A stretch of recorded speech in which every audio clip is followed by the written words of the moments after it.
guys, welcome back to the channel. So today is a very depressing day. This last week has been very eventful for both of us. As you can see behind me, my 2006 Corvette has some pretty severe damage done to it. It's a little broken. Because of the current situation and problems in the world, I was getting to the point that we were thinking about selling the Corvette. And Mason just so happened to be looking to buy a Corvette. So we were entertaining the idea of selling Mason the Corvette. Thought that Mason should go test drive it before he bought it. And so Mason and I work together at the same company, and we were heading To work. It was 8 o'clock, it was 7:45. 7:45 in the morning, and we were on a major highway. Mason was driving the Corvette. It was raining outside. I was in my truck, and we were within a mile of the job site. We were close to our exit on the highway. Of course. And I wasn't paying a whole lot of attention. I was just driving in front of me. I wasn't looking behind me. And the next thing I knew, I was spinning on the highway. We had a 3-lane highway at 8 o'clock in the morning. Is it 3 or 4?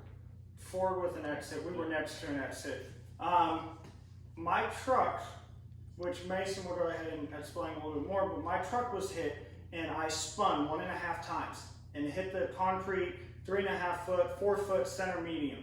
And we will talk a little bit more about that. But let's talk a little bit about the Corvette and what we think happened, and also a little bit of the damages that happened to the car. So we kind of think as we've been looking at the car more, we've come to find out that hoses have blown out of the water pump and the radiator hose is cracked and just so many weird little things. And basically, just to sum it up, we're driving to work, I'm driving behind him, and I'm driving on the highway, and it's raining, so that didn't help the situation, but the car lost control on the highway. I ended up swerving across. I was in the middle lane, went into the left lane, swerved all the way into the right lane, and still couldn't get any control of the car. Well, in the process, I hit Max, and also I hit a wall. You hit me on the rear passenger bumper. Yeah, I don't know if I hit the wall first or if I hit him first. I still can't remember. I was in the far right lane, Mason. I was in the middle to begin with. Yeah. And then I ended up in the left and right, and we went all over the highway. And I ended up, when I hit Max, he spun around on the highway and was going backwards and went up the center median wall. So my truck has a 6-inch lift. I have added leaves in the back, and I have 33-inch tires. My rear tire was on top of the wall. Yeah, it was sitting on the axle. Over top of the concrete wall. It made for a very interesting tow truck recovery, but we were able to get it down safely. Ish. Before we jump back on the Corvette, if you guys are interested in seeing photos of this, we are going to go ahead and post photos of the scene on our Instagram at the Buckaroos. I will put a link in the description below, but definitely go check that out and leave us a follow. When the Corvette lost control and he hit my truck, we were somewhat arguing with the officers on scene, just because I didn't feel like it was Mason's fault for causing the wreck. But the officer was so sure what happened was that there's paint cracking on the front bumper. Yeah, the officer thought that I was driving behind Max and I just ran into the back of Max because I felt like it. So he thought the rear hitch caused that. The headlight and bumper hit my corner bumper, which would have made Mason even more at an angle. Mm-hmm. What we think happened, the air box is gone, a couple of the coolant lines are damaged, the plastic covering's damaged. Not to mention the giant hole that blew through the hood. Let me actually grab the hood for the car. Keep going.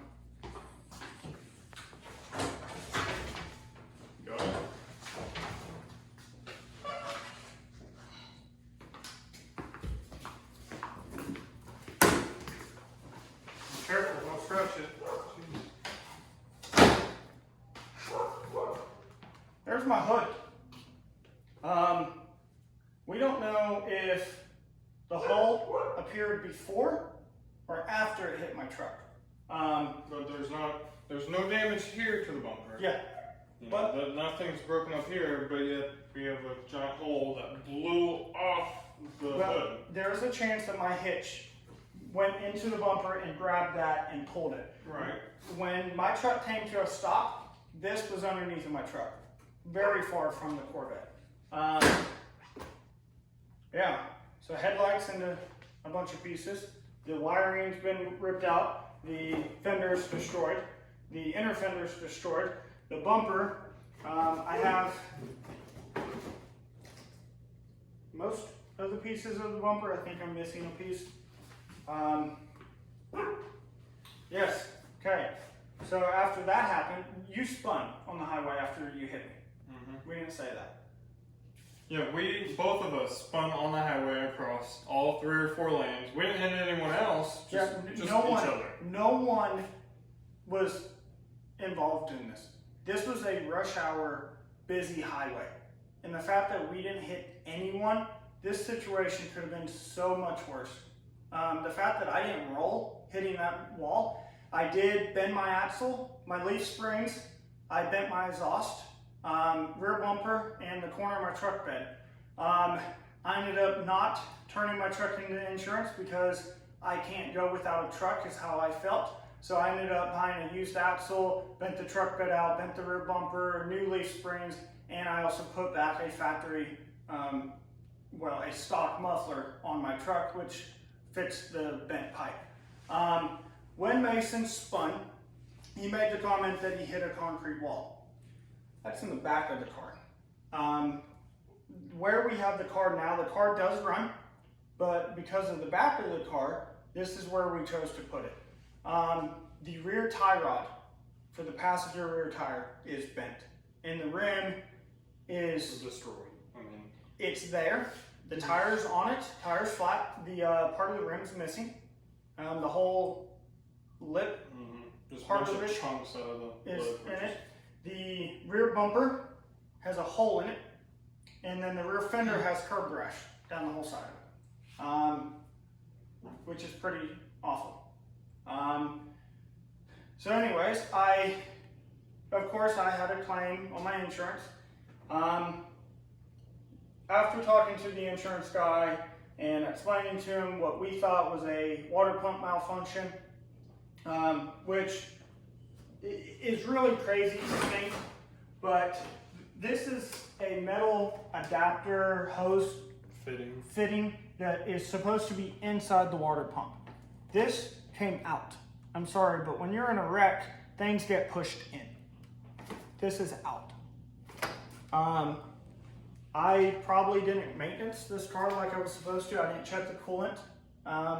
Never had a problem with it leaking. Why would the water pump just fail? I don't know. I'm not the first owner of this car. It is a rebuilt car, and things happen and fail. And there's nothing we can do about that. But this car, having a rebuilt title, they ended up valuing this car at $8,500, which is a lot less money than I have in it. I had $15,000 in this car. This car has 133,000 miles on it, which is a lot for a Corvette. But $8,500, I don't feel like that is a right amount of money. They, of course, gave me the option to sell my car to them and total it out. The claims adjuster couldn't believe how much money Copart offered to buy this car back for. He said that he had to talk to a supervisor and confirm that number. They valued this car at $8,500, $8,600, whatever it was. And they offered to pay $5,600 for a totaled car. He just couldn't believe it. He just said he's never seen a car valued that high in a situation like this. He said they felt that was too high, and they offered to sell me the car for $4,200. I paid $7,800 for it at Copart a year ago. It wasn't in this much damage, but the engine alone is worth $4,000. So I chose to keep it, and we've debated the last couple of days on what we were going to do to it. It's a lot of money to fix this car. We added it up. It might be $8,000 to fix this car. Free labor and not including paint. That's if I can find parts for this car. And this car is not easy to find parts for it. It's kind of ironic that we were going to sell the car and then this happened. First day I was driving it. It wasn't his fault. It is not his fault. It was raining and the car lost traction, which we never mentioned. This car has a potential bad PCM, which means there's traction control. It needs serviced on this car, and it's prone to be in the PCM. Yeah, part of the PCM actually separates. One of the solder wires separate, and I can't fix it. You can't open it. It's potentially $1,500, and I just never fixed it because it comes and goes. But in this situation, it could have been what caused it.